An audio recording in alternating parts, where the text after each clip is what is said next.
నీటి మాట లోపల మనం ఈరోజు వెండి వెలుగులు గురించి తెలుసుకుందాం. ఓకేనా ఫ్రెండ్స్? ప్రతి మనిషికి ఒకరోజు వస్తుంది అన్నట్లే వెండికి కూడా ఒకరోజు రానే వచ్చింది మిత్రమా. ఏండ్ల తరబడిగా జంటగా ప్రయాణిస్తున్నటువంటి పసిడి అంటే బంగారము వెండి పరుగులతో ముందుకెళ్తూ ఉంది. ఏకంగా అందరూ కూడా ఇప్పుడు వెండితో ఎన్నో ఆభరణాలను చేయించుకుంటున్నారు.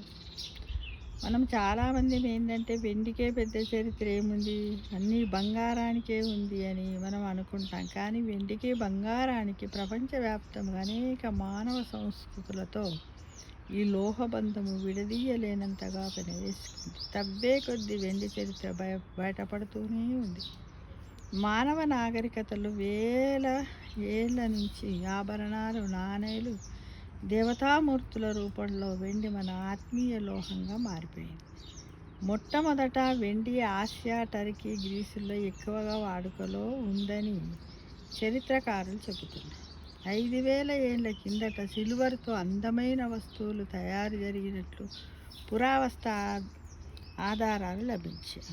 క్రీస్తుపూర్వం 8000లో ఆసియా ఖండంలో వెండి వాణిజ్య లోహం ఉత్తర అమెరికా, మెసొపొటేమియాలలోనూ మారక ద్రవ్యంగా కొనసాగింది. గ్రీసులోని పురాతన ఎథెన్స్కు సమీపంలో ఉన్న లారియం గనులు 1000 సంవత్సరాలకు పైగా వెండికి ప్రధాన వనరుగా ఉండేది.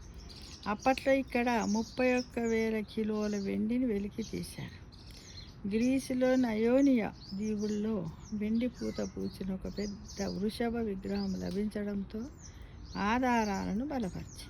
ప్రపంచవ్యాప్తంగా ఇప్పటి వరకు లభించిన అతి పురాతన విగ్రహం ఇదే కావడం గ్రీకులే కాదు రోమన్స్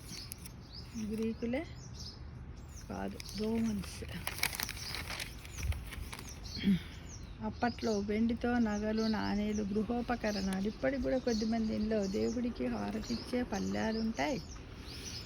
అలానే ఇంట్లో తినడానికి గ్లాసులు, వెండి విగ్రహాలు, ఇవన్నీ కూడా అందుబాటులో ఉన్నాయి. అందరు వాడుతూనే ఉన్నారు మిత్రం.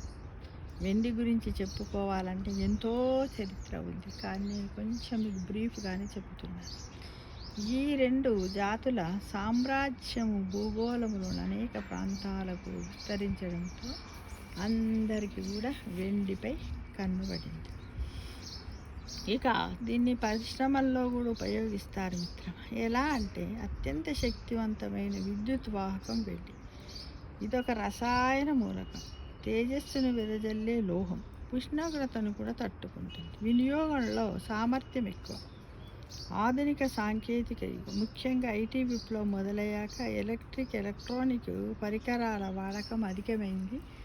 దాంట్లో వెండిని ఉపయోగించడం కూడా మొదలైంది.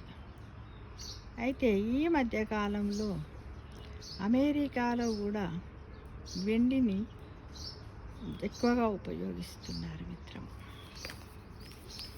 అలానే ముఖ్యంగా మనము కూడా భారతదేశంలో ఏం చేస్తారు, మన దేశంలో ఆడపిల్లలు పుట్టిన వెంటనే వెండితో చేసిన కాళ్ళ పట్టీలు వేయడం, మగపిల్లలైతే వెండి మొలతాడు వేయడం కూడా ఒక సాంప్రదాయంగా ఉన్నది మిత్రమా. ఒక సాంప్రదాయంగా ఉంది. వెండి దేవతా విగ్రహాలు, వెండి ఆరతి పళ్ళాలు, ఎత్తైన దీపపు కుందులు, భోజన కంచాలు, గ్లాసులు, చెంబులు, కంకణాలు, కడియాలు, గొలుసులు, మువ్వలు, పట్టీలు, అలంకార వస్తువులు, కళాకృతులు వంటివన్నీ భారత్లో బాగా అమ్ముకుపోతున్నాయి. అందరూ కూడా వినియోగిస్తున్నారు. వెండి చల్లదనాన్ని అందిస్తుంది. గ్రీకు పురాణాలలో చంద్రుని దేవత అయిన ఆర్టెమిస్తో ముడిపడి ఉంది. వెండిని దేవతల కన్నీళ్లుగా విశ్వసిస్తారు గ్రీకులు. రోమన్లకు కూడా ఇలాంటి వెండి విశ్వాసాలే ఉన్నాయి. వెండి దేవతల ఎముకల నుంచి ఉద్భవించిన పవిత్రమైన లోహమని ప్రాచీన ఈజిప్షియన్ల నమ్మకం. అందుకే వెండి ఆభరణాలను ధరిస్తే తమకు రక్షణ లభిస్తుందని భావిస్తారు. చైనాలో పిల్లలకు రక్షణ కోసం తరచు వెండి కంకణాలను తొడుగుతారు. పెద్దల ఆశీర్వాదము తెలియజేసేందుకు కూడా ఈ లోహ వస్తువులు ఆభరణాలను ఇస్తూ ఉంటారు మిత్రం. అమెరికాలోని మూలవాసులు వెండిని దైవిక సంబంధ లోహంగా పూజిస్తారు. వైద్య ప్రయోజనాల కోసం కూడా వాడుతూ ఉంటారు. వెండి నాణేలు, బిస్కెట్లు, బారులు కొని భద్రపరుచుకోవచ్చు. దొంగల బారిన పడకుండా బ్యాంకు లాకర్లో కూడా దాచుకుంటారు. అన్నింటికంటే సులువైనటువంటి ఉపాయము ఇది. ఈ మధ్యకాలంలో ఈ విధంగా వెండికి ఇంత ప్రత్యేకత, ఇంపార్టెన్స్ వచ్చింది. కాబట్టి మన భూమిపైన దొరికే ఏ లోహానికైనా ఏదో ఒక ప్రత్యేకత ఉంటుందనే విషయాన్ని మనమందరం గమనించాలి మిత్రమా. ఇది నేటి మాట లోపల వెండికి ఉన్నటువంటి ప్రాముఖ్యత గురించి మనం తెలుసుకున్నాం. అంతేగా కదా. Thank you for watching.